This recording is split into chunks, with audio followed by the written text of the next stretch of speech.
Okay, so in 2012, approximately 900 people in Wales were reported of dying from venous thromboembolism related causes.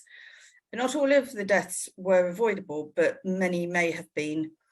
Many survivors of deep vein thrombosis suffer long-term physical and psychological effects, and most of our VTEs occur during or following a hospital admission. Thanks, Joe. VTE, do you want to go back one? Sorry, VTE can have long-term effect on survivors. Up to 40% of patients can develop chronic condition called postthrombotic syndrome. And research completed in Wales identified psychological complications with some symptoms, suggestive of post-traumatic stress disorder. Since these findings came available, Thrombosis UK have employed a psychologist to address these issues and have offered a service now for patients suffering with the psychological effects of suffering a VTE. You can find out more information on that on Thrombosis UK's website. So most cases of VTE occur following a stay in hospital, and these are known as hospital-acquired thrombosis. Most of these cases can be prevented with a simple preventative measures, early risk assessment, and appropriate thromboprophylaxis. Thanks, Jay. Since the publication of the recommendations of the Welsh Assembly Government one-day inquiry into hospital-acquired thrombosis in 2012, NHS Wales clinicians and Welsh Government have been working together, supported by 1,000 Lives and Thrombosis UK, to improve the situation for patients admitted to Welsh hospitals. Thank you. With the support of Welsh Government, we can evidence that health boards are not only collecting and analysing data on patients who may have had a hospital-acquired thrombosis, but have also identified where there have been potential system failures and implement improvement measures. There's still some way to go, particularly in identifying patients who may have died in the community, and it's vital that good relationships and early reporting mechanisms are developed with medical examiners. Thank you. In 2012, following the one-day inquiry by the Health and Social Care Committee, Welsh Government issued recommendations to NHS Wales to encourage improvement. These recommendations were: make reporting of HAT a Tier 1 priority, mandate risk assessment and thromboprophylaxis, develop standardised HAT rate, undertake root cause analysis of all potential HATs, and increase clinician and public awareness. Thank you. The All Wales HAT Steering Group was set up to implement the recommendations made by Welsh Government. The group includes a multidisciplinary membership from all seven health boards and Valinda Cancer Care Centre in Wales, and also includes clinical trustees and patient representation from the renowned thrombosis charity Thrombosis UK. Thank you. The steering group agreed the definition for HAT and a methodology for collecting potential HAT incidents. Importantly, they recommended changing the reporting measure from a HAT rate to the number of HAT incidents. So therefore, instead of having a percentage, we actually had a number. This provided an emphasis of potential harm to individual patients and proved more beneficial in engaging NHS staff. The group also developed and agreed a risk assessment process working in collaboration with the All Wales Medication Chart Group. This resulted in a new section being added originally to the front page of the All Wales Inpatient Medication Chart, which made it easier to ascertain if the patient had been risk assessed and whether the correct thromboprophylaxis had been prescribed. I think it's worth mentioning at this point, sorry, Joe, it's worth mentioning at this point that in Wales, we established that the process of making out a prescription for thromboprophylaxis involved the clinician assessing the patient's needs. And part of that assessment was to determine whether or not thromboprophylaxis would be contraindicated or necessary. And because of that, we'd had very, very poor uptake of a full risk assessment tool like the NHS England tool. And therefore, we found that putting a VTE risk assessment on the medication chart was better, because it was changed from the front of the chart and put above where the prescribing medication section was.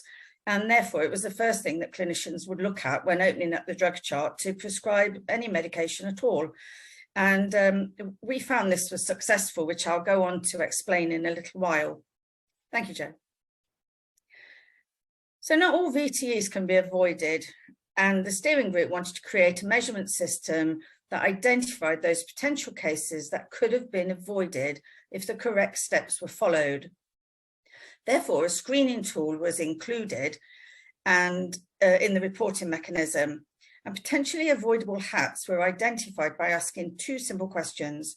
Was a VTE risk assessment carried out? And was the appropriate thromboprophylaxis given? And if the answer to either of the questions was no, then the case needed to be investigated further by using a root cause analysis. In 2015, the method of recognising potential HATs was linked into the Welsh Government's Tier 1 reporting mechanism, where health boards were required to report the number of potential HATs identified, which was monthly, the number of HATs that were potentially avoidable, which was reported quarterly, and lessons learned from the subsequent root cause analysis. Thank you. So this was our HAT root cause analysis tool. So as you can see on the left, each health board would add in monthly the number of potentially preventable HATs. So this was the number of VTEs that were identified each month. And the way that we identified them was our radiologists, when reporting on patients who were suspected of having a VTE, would write keywords like PE, DVT, VTE, pulmonary embolism, deep vein thrombosis. Those words were then picked up by the radiology system, and also by using the admission system, they looked at patients who'd been admitted to hospital or had been discharged within 90 days. They then combined the two figures together, or put them together, to identify which patients then were potentially hospital acquired. Thank you. So the greatest improvements that have been made in the promotion of reporting, reviewing and reacting to potential HAT incidents was putting it down as a Tier 1. Every health board now collects and reports potential HATs and reports them back to Welsh Government. We also report how many of these incidents were root cause analysed and what lessons have been learnt. And recent analysis shows that has also had an effect on increasing the number of assessments performed in a virtual circle that would result in the number of the incidents decreasing. Thank you.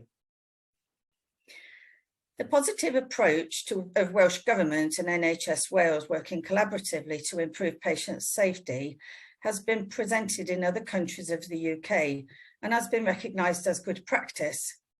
We demonstrated standardised practice with the implementation of the amended All Wales medication chart in 2016, which has led to an increase in the number of assessments undertaken in all Welsh hospitals.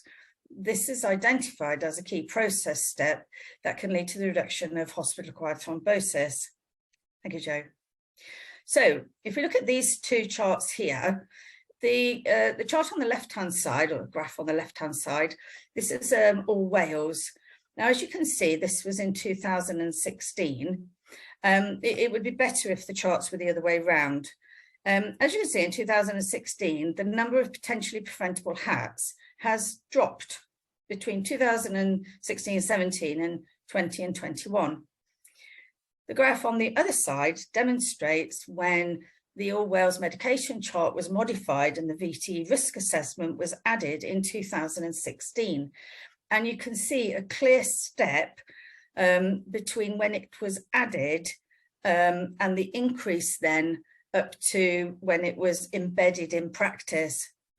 Now, what was particularly useful with putting the VTE risk assessment in the medication chart is that in Wales, not sure if it happens in England, but in Wales, we have a thing called the hospital thermometer.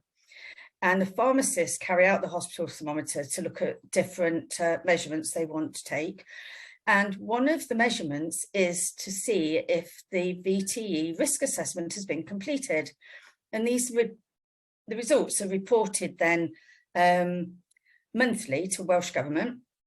And we can see the results.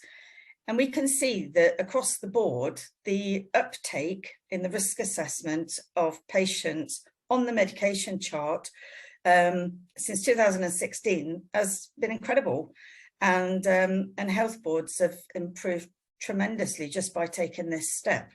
And it also means that we can audit it regularly to check that it's having the desired effect. Thank you, Joe.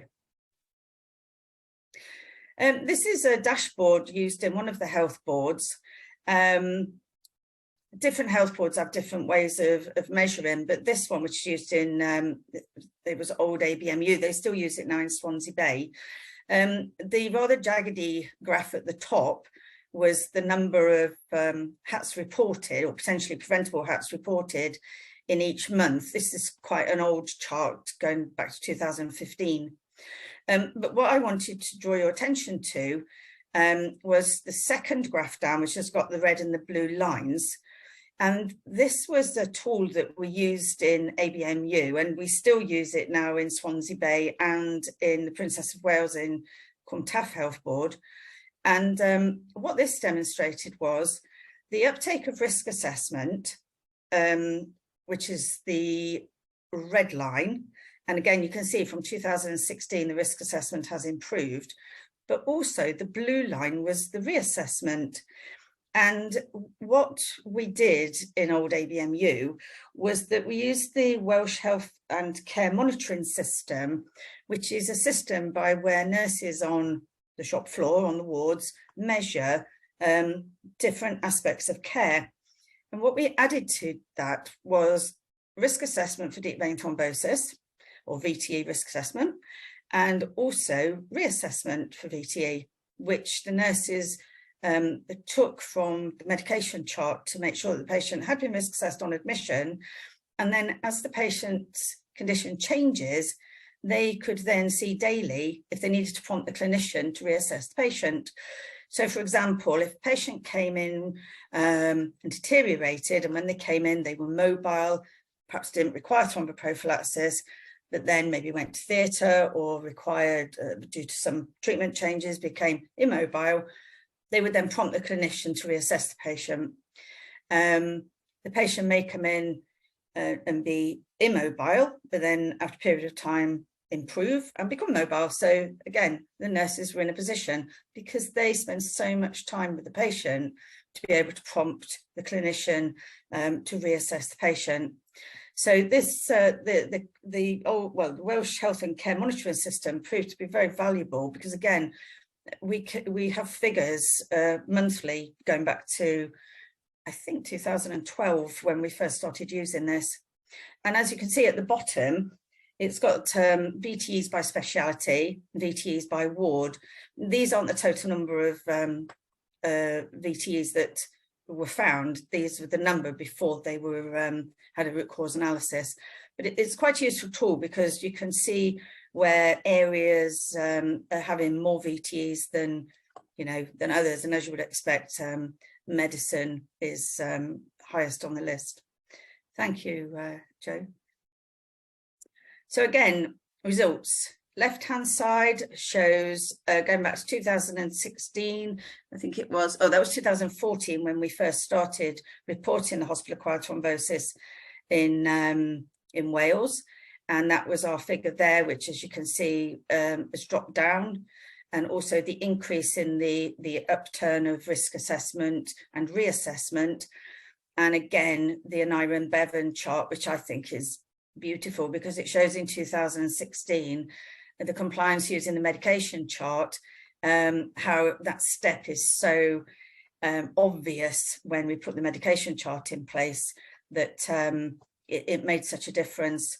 And I think a graph that shows the heart rate going down and the risk assessment rate going up is, it's really valuable. Thank you, Joe. So our first exemplar centres in Wales were in 2015, and that was Bridgend, Maesteg and Port Talbot. Then in 2018, Bets Cadwallader, Ysbyty Glan Clwyd and Wrexham Milo were also granted exemplar status. And the HAT steering group is well placed to provide support to other NHS Wales sites to advise them of how to gain the VTA exemplar status in the future. And I know my colleague Christine Welborn has presented on achieving exemplar status on numerous occasions. And one of the things that we're hoping to do now that we're moving out of COVID, and with the changes that I'll explain to you in a moment, hopefully now we'll be able to bring more sites on board with the exemplar status. So that's going to be quite exciting. Thank you, Joe. National Thrombosis Week, where we used to have conferences in Wales, but when COVID came along, unfortunately, Marilyn and I, who used to organise the meetings, supported by Joe and Thrombosis UK, it was just too difficult. We couldn't get people together, and so therefore, Thrombosis UK commenced virtual conference, which is really, really good because it can extend to so many more people, not just in the UK. It can cover all the home nations, people from abroad, and it can really get the message across in a really good platform. So I'm not sure that we'll ever go back to having a face-to-face meeting. Maybe when we have our anniversary of 10 years, Marilyn can perhaps have a special one, but it's really good now that we've got the virtual meetings because they're excellent events and the coverage is immense. Thank you, Joe.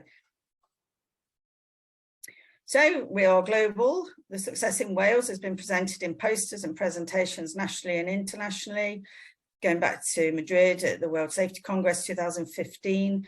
We presented at ISTH in Berlin, Melbourne and London, the Royal College of Nursing presentations.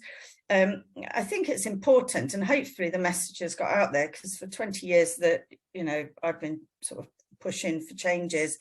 From prophylaxis and risk assessment and increasing the uptake and, reducing the risk to patient, it involves all of us, nurses, doctors, pharmacists, physios. We've all got a hand in this, and we can all do our bit to make sure that patients are kept safe. I remember years ago, at the very beginning, it was always considered that clinicians wrote the prescription, and so therefore it was their responsibility. But I don't agree with that. It's all of our responsibility. We also went to the Forum on Quality and Safety in Glasgow, and hopefully next year we'll present at ISTH in Montreal the new changes that I'm going to tell you about in a moment. Thank you, Jay. So the thrombosis prevention work presented globally has really put Wales on the map. And I like to think that as a nation, we're not just doing it here and there, we're doing it everywhere. I should get a t-shirt with that on, shouldn't I? We're doing it everywhere. So in 2018, following the publication of revised guidelines on thromboprophylaxis, and that's CG89, the All Wales Health Steering Group has led the development and agreement of an All Wales thromboprophylaxis policy. The Thrombosis Committee of all NHS Wales Health Boards came together to ratify this policy at the end of 2019. And in February 2020, just before the COVID outbreak, the All Wales policy was implemented into every health board in Wales. So we now truly all sing from the same hymn sheet. And it's believed that Wales is the only country in the UK to do this. And I'm not aware of anywhere that's done it at all. So we're really proud of that. Thank you. The accumulation of work undertaken in Wales over the past 5 years was seen at the 2019 Anticoagulation Achievement Awards held in the House of Parliament, where 4 of the 10 categories were either won or commended by NHS Wales organisations, which was brilliant, really, really good day. And there are going to be more events up recognising people's work in thrombosis, people who go over and above, you know, the normal job, who doing education and improving the health and safety of patients from developing clots while they're in hospital. So there will be more events in the future where, you know, people get nominated and come along and we share all the good news together, and they're really lovely events. Thank you. So the effects of changes have been impressive in terms of the increase in VTE risk assessment uptake and a downturn in the number of potentially preventable HATs since the beginning of the Welsh Assembly Government HAT and root cause analysis project. Thank you. So the lessons we've learned: collaborative working between government and clinicians can result in a sustainable nationwide improvement. Some organisations that have identified HATs that were potentially preventable and pinpointed areas of learning so that future delivery can be improved. We come together, the Orwell steering group, regularly, and we present them what our figures are, what we're doing, what changes we're making, and we share good practice and bad practice, and make improvements then. And it's great because, again, the group is really sort of dedicated and determined to make a difference. And so it's been really, really, well, fruitful in delivering what we wanted to do. So to ensure that all organisations can benefit from this learning and to prevent similar incidents going forward, details of individual health boards' lessons learned and corrective actions are provided in text and disseminated in an annual report that comes from Welsh Government to all of the HAT leads. The submission of the incident reports has generated discussion amongst consultants, resulting in improvements in prescribing and documentation. Each time we identify a hospital-acquired thrombosis, they're reported either on the DATEX system and go back to the team that the patient was under, or they're reported manually by letter and discussed in audit meetings, so that there's lots of learning going on. We don't just identify who's suffered a hospital-acquired thrombosis and, you know, keep it to ourselves. It's all part of the learning. So the future for the HAT steering group: the group has achieved all its objectives set by WAG following the one-day inquiry in 2012. And over that time, a number of other HAT-related issues have been identified and have been addressed by the group. These included updating the Orwell's approach to VTE prevention when the new NICE guidance is published. And the advice and guidance provided by the group has been valued by the Welsh Government and wider NHS Wales, and it would be advantageous for us to continue in the future. Thank you, Joe. Unfortunately, in October 2021, the NHS Delivery Framework for 21-22 did not include the following measure, and that was the number of potentially preventable hospital-acquired thrombosis remaining as a Tier 1 priority. Thank you, Joe. So as a consequence, the loss of reporting the number of potentially preventable hospital-acquired thrombosis as a Tier 1 priority and our association with the Welsh Government was a serious setback. Suddenly we've got no teeth. Who would the group report to? We were kind of, you know, lost. In Wales, we didn't have the same financial initiatives which had been in place in England with sequin payment back when they began reporting. And the All Wales HAT steering group existence and all the good work we had done was suddenly in jeopardy. Thank you, Joe. So, Welsh Risk Pool came to the rescue. The Welsh Risk Pool was established as a mutual pooling system to reimburse losses to NHS organisations in Wales. In addition, it supported healthcare organisations in establishing systems and processes to manage risk and reduce the incidence of losses. Thank you, Joe. So in mid-2021, Welsh Risk Pool, following a number of patient claims associated with VTE, completed an audit of all Welsh health hospitals to establish the uptake of VTE risk assessment on the full NHS-style thromboprophylaxis tool. Now, as you may recall, I previously said, we tended not to use the full form we had copies of the full form on the walls in the wards. We had it as more as a reference tool that clinicians, maybe F1s or newly sort of qualified doctors could refer to if they were unsure. We sent it out to doctors to put on their smartphones, nurse practitioners, prescribing pharmacists. And so we used that as a way to, so that people could refer to it if they wanted to, but the purpose of doing their own assessment when prescribing, we felt was adequate. And we demonstrated that because there was an increase in the uptake of risk assessment and a downturn in the number of hospital-acquired thrombosis. So, as we expected, the number of full risk assessments being completed was low.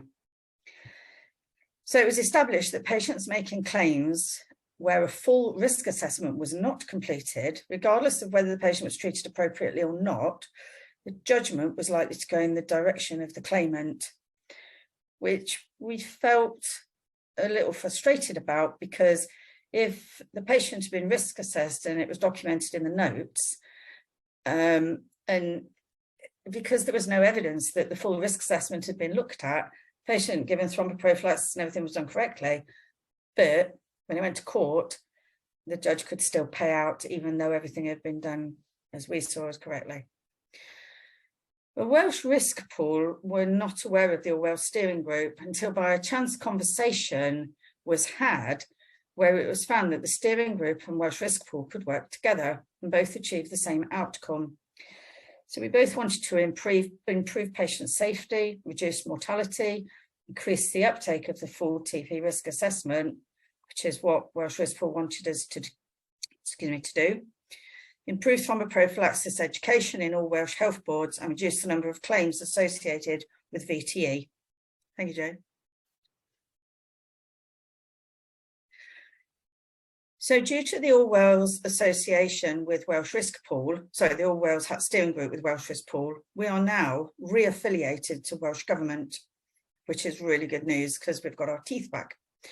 Welsh Risk Pool standards of reporting via governance in each health board have been set in conjunction with the HAT steering group. A VTE prevention teaching programme is set to be launched on the electronic staff record, which for those of you who aren't sure what ESR is, it's a fully interactive system allowing staff to book classroom-based training, undertake e-learning and monitor their own compliance. And reporting standards include a percentage of the uptake of VTE teaching on ESR, the uptake of potentially preventable HAT reporting, and the uptake of thromboprophylaxis risk assessment completion on admission. So what we're going to do, we're having a two-part training on ESR. The first part will be for everybody, healthcare support workers, professional, non-professional, everybody will do it. So everybody will have some knowledge of blood clots, how they're formed, and what they can do to prevent them when patients are in hospital. The second part of the training will be for healthcare professionals, and hopefully that will extend to ambulance teams as well, because we are aware that so many of our patients are waiting outside to come into hospital. So it's really important that our ambulance crews are aware of the patient's risk while they're in the ambulance. So we're in the process of just setting this up at the moment. Thank you, Joe. And the measure of compliance, health boards who do not achieve the standards set will not be reimbursed by Welsh Risk Pool in the event of a successful patient claim. So in the event that a health board hasn't achieved, for example, 50% uptake of ESR training, or, and these are just examples, 50% uptake of risk assessments completed on admission, or patients haven't been given appropriate thromboprophylaxis when admitted. If that's found to be the case, then Welsh Risk Pool will not reimburse that health board. So we're really excited about this, because hopefully this will be something we can set in place, which will change the way that we're doing things. It'll educate people. It'll it'll improve the uptake of risk assessment and keep it where we have it now. And we'll also be able to demonstrate that risk assessment has been completed on the big form. Thank you, Jo. So the future looks bright. The Orwell's HAT Steering Group and Welsh Risk Pool working together and will help cement changes required to continue to reduce the risk of patients admitted to Welsh hospitals developing potentially life-threatening VTEs. I'd just like to share with you, thank you, Jo. These are the members. Thank you. These are the Orwell Steering Group members. Hopefully I haven't missed anybody. So every health board, Thrombosis UK, Velindra, NHS Trust, and each of the 7 health boards. And these are the members who sit on the Orwell Steering Group. Thank you, Jo. So all that leaves me to say now is, diolch yn fawr, thank you very much. And if there's any questions, please feel free to ask. Thank you. Thank you, Andrea. That was really interesting and brilliant to see that after what must have been devastating news that it was no longer a tier 1 priority, that this new and potentially even more opportunistic network came through for you to still engage with every hospital and implement VT risk assessment. So yeah, brilliant news. Can I? Yeah, it's sorry, yeah, it is good. And because now they're linked in, instead of reporting to Welsh Government, we'll report to our local governance, and then governance will report back to Welsh Risk Pool.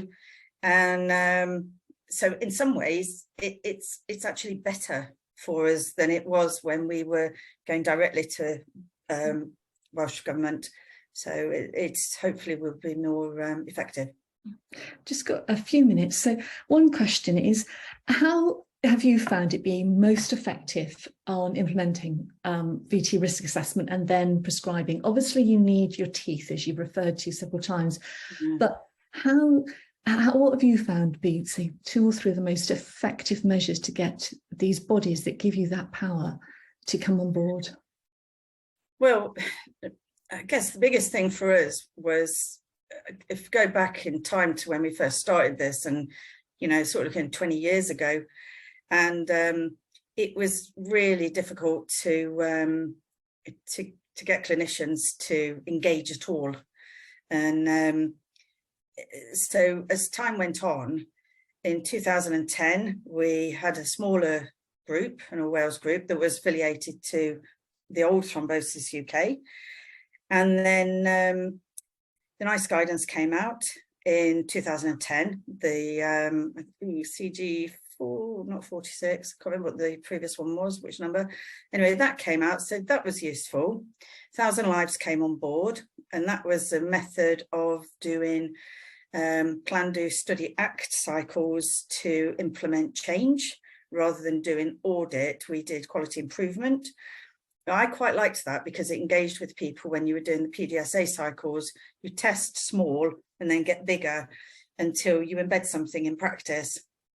One of the things I found, which is absolutely essential in my opinion, is having a dedicated thromboprophylaxis nurse. Because if you've got a dedicated thromboprophylaxis nurse who's known to your clinicians and who's involved with the whole process of teaching, going around prompting people, giving out information, hopefully in time getting their health board or their hospital to become an exemplar centre, and just really engaging with it, and engaging with the clinicians and the nurses. Because like I said, it involves everybody. And I think engagement is the biggest thing. If somebody does a really good job, ring them up and tell them they've done a good job. Let wards know when they've done a good job. Send them a certificate which says you've done fantastic this month. Risk assessment, 100%. Do spot audits and see how people are getting on. But just encourage people and empower them. Because honestly, it's not as bad as it was, but there are times when you're banging your head against a wall, and it used to get very frustrating, but you've just got to keep going. So definitely getting Welsh well, the tier 1 priority was really important. Getting affiliation now with Welsh Risk Pool, really important, because Welsh Risk Pool are linking in directly with all the chief execs. And if they don't comply with this, the health boards will suffer. And I hate to say it, but money is such a strong lever. And in Wales, we didn't have the sequin payments. And I know in England now I don't think they have them anymore now in the same way. But it's looking at ways of making changes that are going to stick. A quick question is coming about, do you have a system of dialogue with any referring English hospitals about hats, such as if a patient develops a hat following a stay in an English hospital? Yeah, if personally, we haven't had any here that I can think of. We do liaise with other hospitals within Wales, certainly with Velindre, the Cancer Care Centre, because patients are often sent there for treatment and then come back again. In Powys, they have association with hospitals across the border in Stoke and Liverpool. I think the majority of patients tend to go across to have treatment on the other side of the English-Welsh border. But I suppose they might have some who come back for rehabilitation. And then if they develop the clot after they'd come back from one of the English hospitals, then I would hope that they would liaise with them. We liaise with private hospitals, Spire and Nuffield. If we have a clot from a patient who's been discharged following private patient surgery and they come in and we found they've had a clot, we liaise with them. And certainly Morriston would be liaising because of the burns and plastics unit there and their cancer services. So yes, we don't have a system as such. It's usually we contact them, discuss the patient with them and ask them to look into it and then report back to us. That is brilliant. Thank you. I'm so sorry because the time is up, but I know that you will take any attendee can go in and send into the lounge and send questions to into the system, and we will put it. So if you've got questions for Andrea, please do email in. And I know Andrea is very happy to be contacted and to support. So thank you very much. Thank you, everybody. And thank you especially, Andrea. And we look forward to seeing you in the next session. Thank you. Bye-bye. Yeah, thank you very much. Cheerio. Bye, everyone.